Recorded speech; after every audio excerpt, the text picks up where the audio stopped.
Thank you for joining Cancer Support Community Atlanta for this program. Please visit our website, cscatlanta.org, for a complete list of live and recorded events. We invite you to sign up for our newsletter to stay connected to all future programs.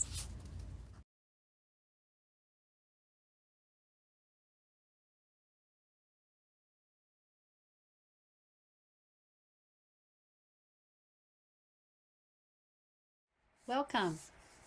My name is Dana Kuhn, and I'm an expressive arts facilitator, an artist, and a therapist. And I have the pleasure of joining you as a member of the Cancer Support Community Atlanta. And I am going to be offering to you today, under our umbrella of stress management, an expressive arts activity that I invite you to take advantage of when you feel the need or have the time to sit and be with yourself and pull out some art materials and tune in and listen. Expressive arts is a similar experience to art therapy. We're not going to be doing therapy, but when you think of art therapy, you think about creating and allowing the body, the mind, the spirit to come out through the creative process. And expressive arts usually, it takes on both a modality of at least two, but a modality today of creating with art supplies as well as doing some writing.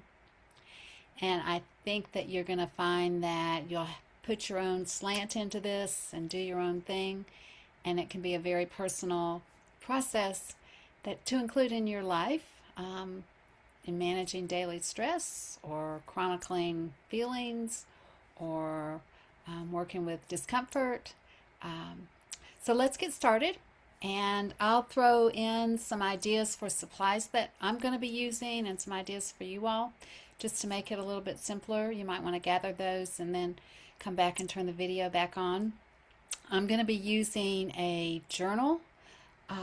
Your journal can be any type of, it can actually be an old book. You can actually, get a mixed media journal, and it can be done in something like this. The paper is a little bit heavier and makes for easier if you're going to put water on it or paint. I'm going to be using an actual book that I repurposed. If you're familiar with the Foxfire series, comes from, looks like a library edition, I can say. And I've made it my own journal. And I'll show it to you in just a minute as to what we're going to be doing and how I've repurposed it. So that might be something you want to do. You're welcome to use just a sheet of paper. You can use copy paper, construction paper, art paper. You'll be fine, whatever you have. Then we're going to use some paints. I've got simple craft paints, variety, I think, of brands here. I'm available at Walmart or Dollar Store.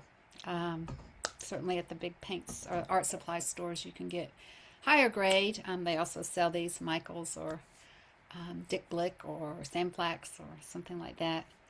I'm also going to be using some scissors. Got some smaller than typical that have a nice straight sharp edge to allow me to cut a little bit more detail. A paintbrush or two, whatever you have will be fine. You might want to use, sometimes I drag paint, so if you don't have a paintbrush, a credit card can be useful. Obviously one that you're not currently using at the store. But that can be a fun thing to move paint and to keep it really simple as far as don't even really have to have a lot of water nearby. I've got a container with some water in it. I have my Posca pens. This is something, if you get interested or if you've been to some of our in-person art experiences, these are really fun. They're acrylic paint in a marker form, and they dry nicely and have a vivid, can go on dark or light paper and are a fun medium. A glue stick. This one happens to be one that's a little bit higher grade, so it is acid free and can be used with photographs, but Elmer's glue stick, any of those will work. And I brought out some things that I'm going to play with today, and they're called tempera paints, and they're sticks, kind of like lipstick. And I thought that might be fun to include, so I've got those with me. And finally, I invite you to collect some images after you've done some writing. Go through a magazine, perhaps, or magazines if you have any. You can take images online is another option. And you also are welcome just to draw or put words down. Use your junk mail. There are lots of places to gather images. And I've just collected some ahead of time. I've planned a little bit on this one. It's not quite as spontaneous as it might be. But cut out some images that I thought would relate to what I'm going to be offering as a prompt and writing about. And those are the supplies. Here's the credit card. I think you can tell I've dragged paint with it a few times. It's actually a room key. How about that? But those are the supplies we're going to use today. I mentioned you can work with some very different materials. If you had crayons and paper and a pen, you could be successful. Okay? So I'm going to move the camera so that you can see more clearly what I'm up to, and I'm going to tell you before we do that, I'm going to transition us. I want to invite you to, if you're not already doing this, and this is a beautiful way to segue into rituals in your life, and that is to have some kind of process to mark that I'm moving from this experience to another experience. The brain really likes to have kind of a forewarning, and maybe that sounds a little negative, but to be prepared that we're moving into, it's like I'm putting on my gym clothes, we're going to go work out, or I'm setting the table, this is the beginning, maybe the digestive juices, this is the beginning of getting ready to eat, or saying grace or prayer before a meal. So I'm going to do the things I like to do. One is to light a candle, and this is a little bit more effective, and just ask for the light to come through in this experience that I'm sharing with you all. And then I'm also going to do something that if you've been in one of my in-person classes, I'm going to ring this bell.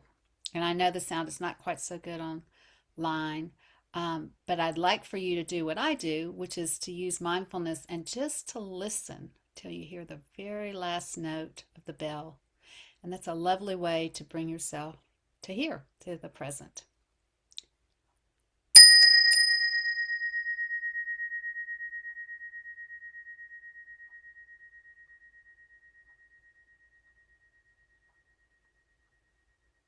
Okay. And my intention today, and you're welcome to come up with your own, is to allow myself to be freed up to express myself so that this time is used in a way that's enriching. Okay? So let me move us to the table, and you'll be seeing more of my hands.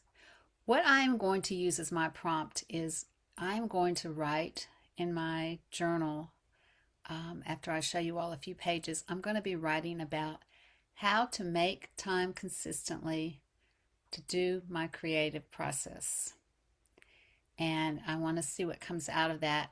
And I invite you, that might be any number of things that you might want to include in your life. Maybe it's you want to eat more healthily, or you want to play more, or you want to have a more formal practice in taking time to be quiet, whether that's meditation or reading something that fills your heart. So, or being more social. But that's where I'm going with mine, and I'm going to switch the camera, as I said, so that we can look down. And let me move over to this space. And now you see the journal, okay? And the way I have done this journal is to do some writing on one side of the paper, okay? And you can't even see it. It's like scribble at this point because I've covered it with paint. And then the other side, I've taken an image that I wanted to include that speaks to my writing.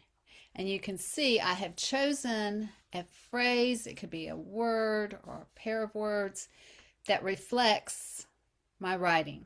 So I pulled this, the body has the floor from my writing. I'll show you a couple others that I did. This one, it's interesting, is I'm going to give us a real clear image there, does it?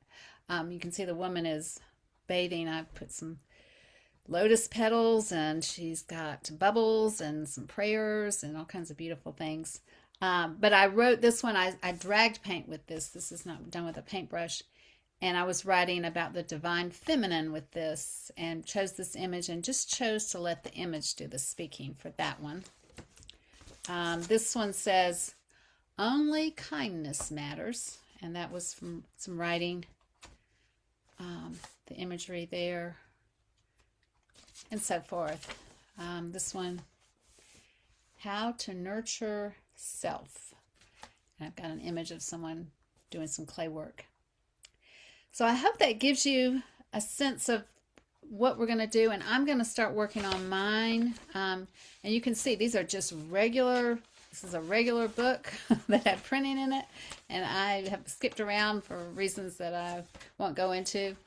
This one was kind of, some of them take more time. This one had more to it, and this one says stop running. So I'm going to pick these pages right here. You can see I'm just going to do my writing, and I'm going to write for, and you might want to set a timer if that's helpful for you. I'm going to write for probably 3 minutes at the most, and then go about to the art making. So I'll invite you to do the same. And if you need longer, you can always pause the video. So I just start writing, and the nice part is nobody's going to read it except me. And the nice part is it's also going to be written over, and I'm going to still have gotten something from it.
Okay, so that came as a flow, kind of a stream of consciousness. And I was just going to look over. Sometimes it can be tricky to determine, even read your writing, maybe if you're someone like me. But I was writing, and I was writing about the fact that I don't give the best part of the day to art, and I usually leave it for doing art. I'm going to say the crumbles of the day, meaning it's a time of day when I might be tired or I don't have a lot of energy. So I'm going to, as I wrote about this, I realized, I started to think of what part of the day could I imagine and could I commit to. And I'm choosing to, right after breakfast, and again, this is not a perfect world, it won't be, that I will go up to the art room and perhaps even delay, if I'm in workout gear, if I'm in pajamas, but go ahead and come up to my art space, and it might be your kitchen table, or it might be out in the garage, or it might be on your porch, but I'm going to come up to my space and I'm going to create. And the reason I wanted to do it after breakfast was, one, I didn't want to be starving, but the other was that I wanted to have open-endedness. And again, I'm not saying every day after breakfast I have time, but I want to commit to 30 minutes, but if I can at times have more space afterwards, I want that available, as opposed to getting up even earlier and having, I do a set, I have a commitment at a certain time in the morning before breakfast. So that was my logic in all of that. So now I'm going to take my paint and have some fun with color. The palette I chose, you can see, is this combination. It's kind of interesting. It's a couple of blues, a purple, and that's a funny pink. It almost comes out orange on the, and I'm just going to put some marks down, and I'm not going to worry at all. Sometimes I like to include some paper beneath what I'm working on, just so it doesn't bleed to the other pages, and you might want to do something like that if you are thinking the same way. And I seem to have tidied up so much that I don't have those available to me. So anyway, I'll grab this piece here and we'll at least have a little bit of that going on. And I'm simply going to do it on this side for now. I'm going to go about putting, as I say, color, and using this part is kind of a fun practice of, squiggles or dots, or not worrying about, what things look like, or abstract. I've gotten really kind of intrigued by the abstract.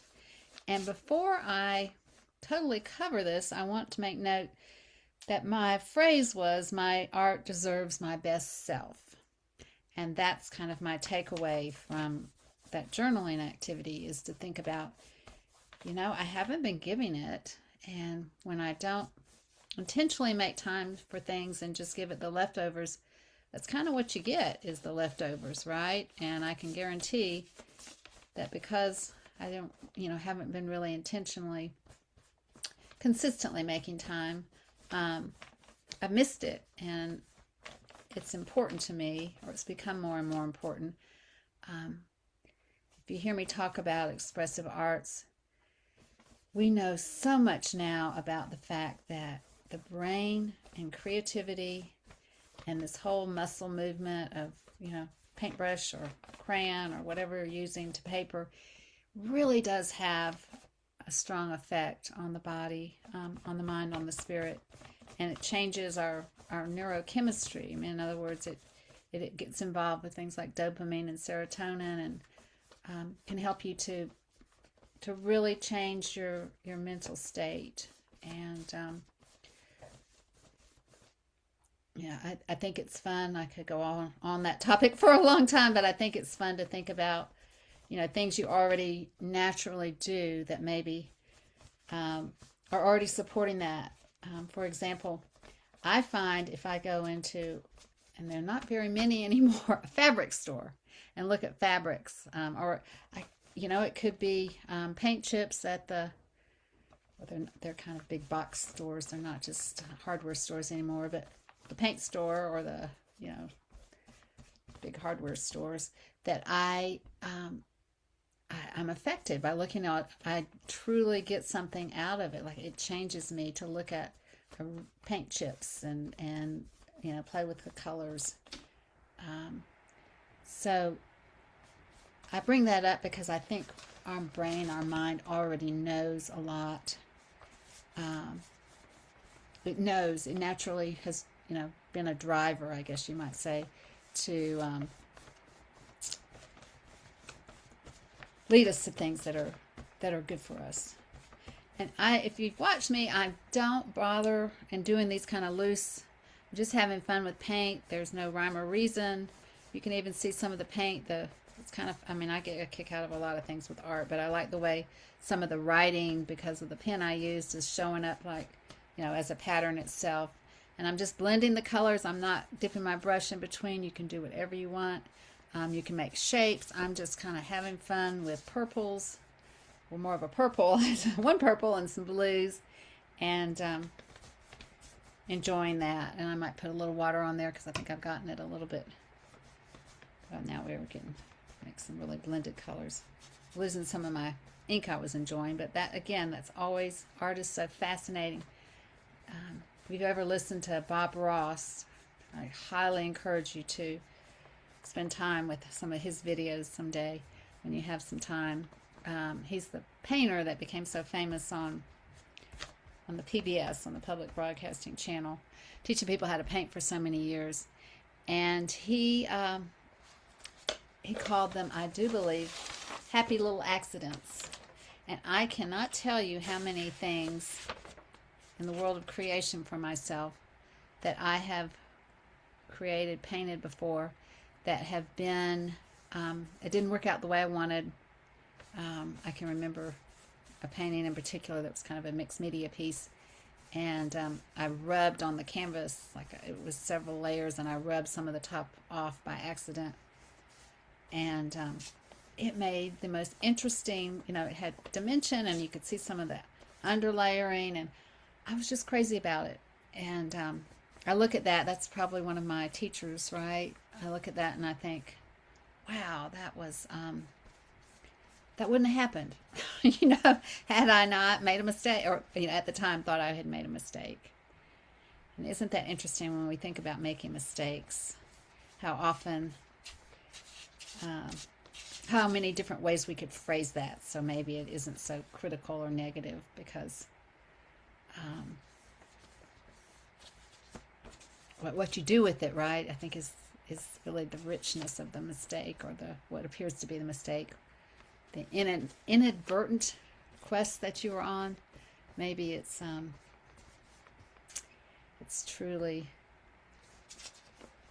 just a way to get to where you need to be, is going through that process. And I think it's always kind of fascinating to challenge oneself to, try to turn things upside down and look at them differently.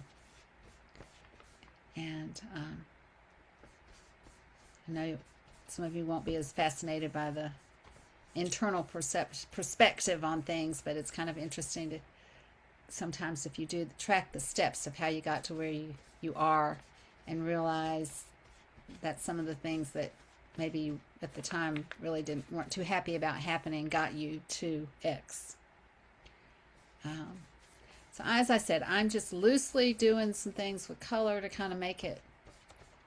I like these colors. I thought they would be fun to put together. I didn't really think too much about what I was going to put on them. And I like to have a pop color. That's what that kind of neon is. I call it a pop color, is my term. I think it's fun. It's a nice way for your eye to find something to hold on to, as we might say, a focal point. So I'm going to make sure I put that in there. And I'm not going to be real specific here or picky about every little piece of the page being covered. And I'm going to move over and put some of that pop color in there, which is this. And I might even do it more curvy, because I've got a different type of brush here that might allow me to do something different. And I'm going to do something, I'm going to hold it differently, okay? So rather than holding it down here, which might be more comfortable, I'm going to try doing it really loose. So I dip it, got some of the color on it, And I'm just going to see if I can be a little bit more loose with that. And maybe more, have some fun creating. I like the term organic. What's in nature, right? And I'm going to do a few more little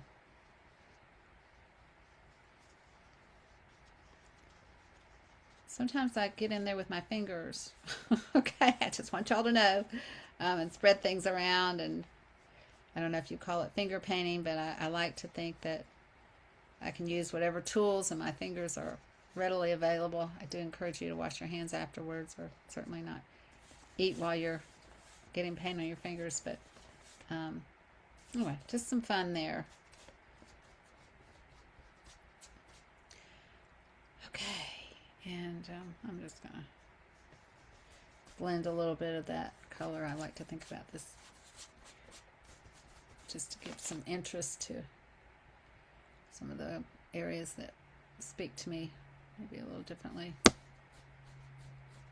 I'd love to see what color does with color, so that color gets really different when it's certainly on wet paint. Okay, and I'm going to now, going to need to let that dry for a minute, but I'll look at the images that I had picked out, and you would be at this point, I'm going to actually grab a clip.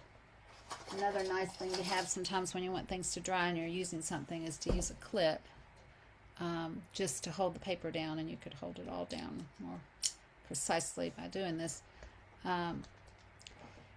Let that dry for a few minutes and look at my images, right? And I probably will look at that. Now that's wasn't, I didn't, as I said, it wasn't intentional, okay? So that one really does seem to pop out. And the other one that I intentionally picked out was about time. You can see this one's kind of an interesting montage, assemblage of time. And, I might want to cut around some things. Maybe that's what I'll do. And then include this this isn't my art, but I'd be happy to put it on there to represent my art. And then I'll put my quote on there. And my quote, as you recall, was, giving my art my best self. And my best self would mean, for me, what part of the day am I available to be present and have the energy, and to give a process, which is the art making, give it a real chance to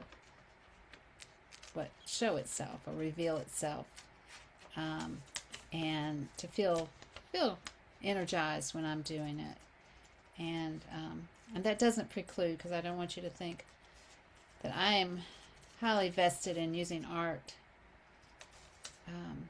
in expressive arts, or the process, to deal with some of the challenges in life. So I don't always do art when I feel good. I might be struggling with something, or I might need energy sometimes, and I would go to the art making process.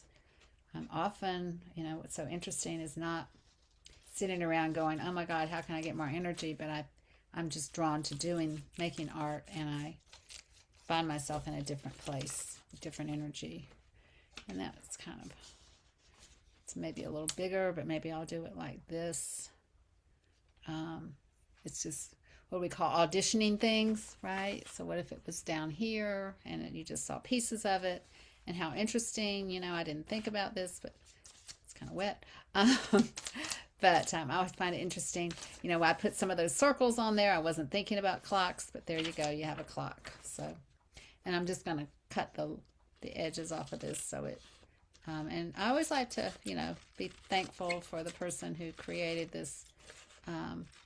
This was done by, it actually has the name of the person, Jean Dubuffet, in 1981, acrylic on paper. How about that? And it was a long time ago, 40s. This will be, you'll probably watch this in 2026, so 45 years ago, maybe. Boy, goodness, time.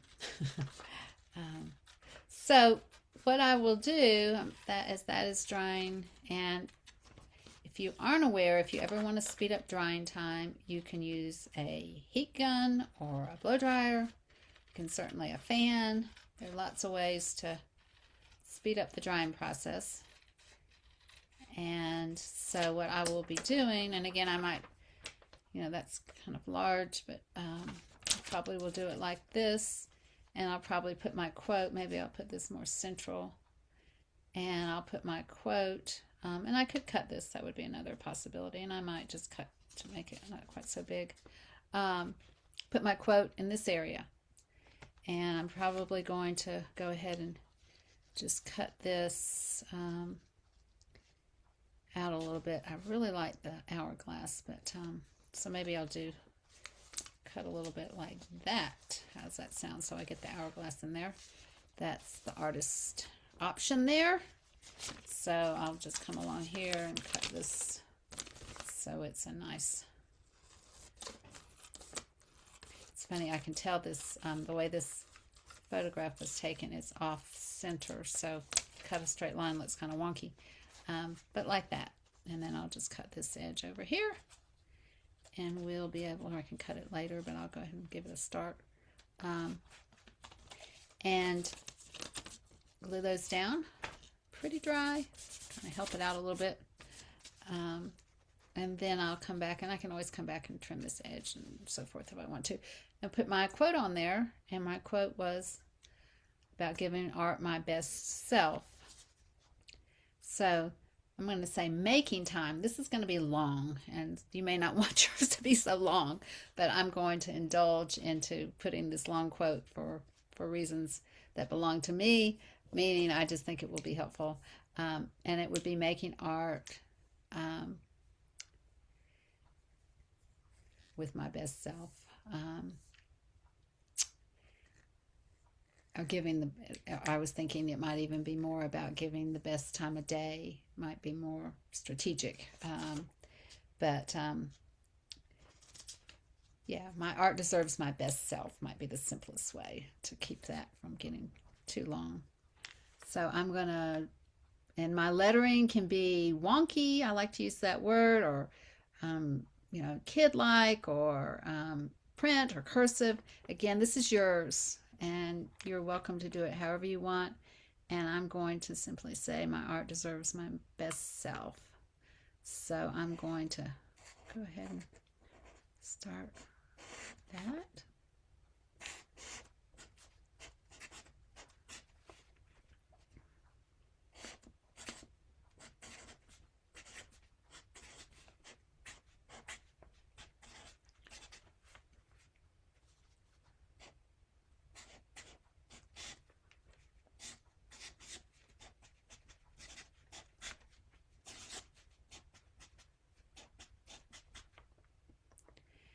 And then I might want to, I might play with the letters some, and you can do that, as much as you want. So a lot of times I just make them a little thicker. Sometimes I add more color. You can do shadowing. I mean, the whole process of lettering can be almost meditative to play with letters. You can color in the open spots. So, for example, with the A, where you have the triangle, the open space, you could put some color in there. And so it goes. And I'm going to go ahead and leave that for now, because I can go back to it and go ahead and put the, go ahead and use the glue to put the, and a lot of times, again, I try to be heavy-handed with the glue, and I put something often underneath it so that I don't end up getting glue all over the paper I'm working on. And I smear it pretty thick there. I just have to be careful. Whoops. Not to tear it, but also not to, when I'm putting it down, to kind of hover it above and see where I want to place it. And then when you put it down, it wants to grab it. So we'll do that. And there you go. I got a good little, I think I like it right there. And I know I can trim it. Remember, I had a kind of an edge coming over to the side. And look at that, even though it's got a little tear in it, maybe that was just what was supposed to happen, right? We go with Bob Ross. And remember, this is all just for me to remember kind of what came out of my prompt and the message and then the artwork, and again symbolic of. And I think I'm going to make it just a tad smaller, just for give it a little bit more. Sometimes I tear things. Sometimes I just make a crease and cut with it.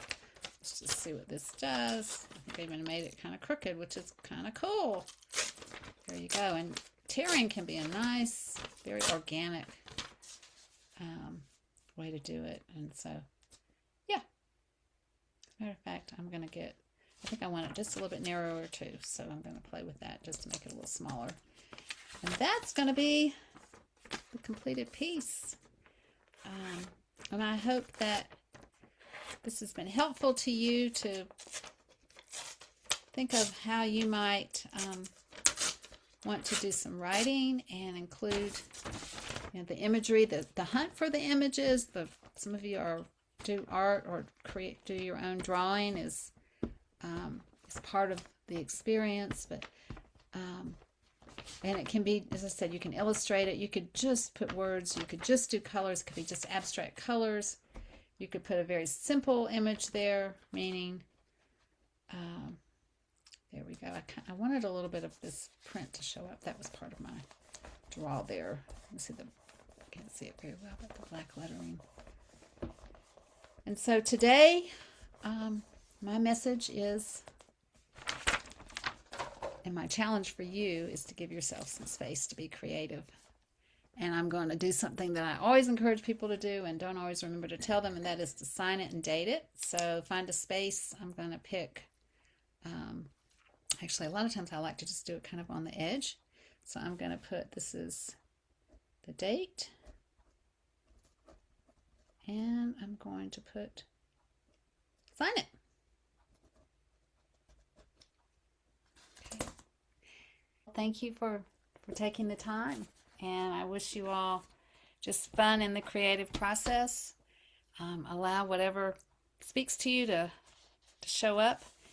And perhaps you'll want to incorporate, if not this art journaling process, but an art journaling process to have a safe space to process things in your life and to watch what creativity brings to us.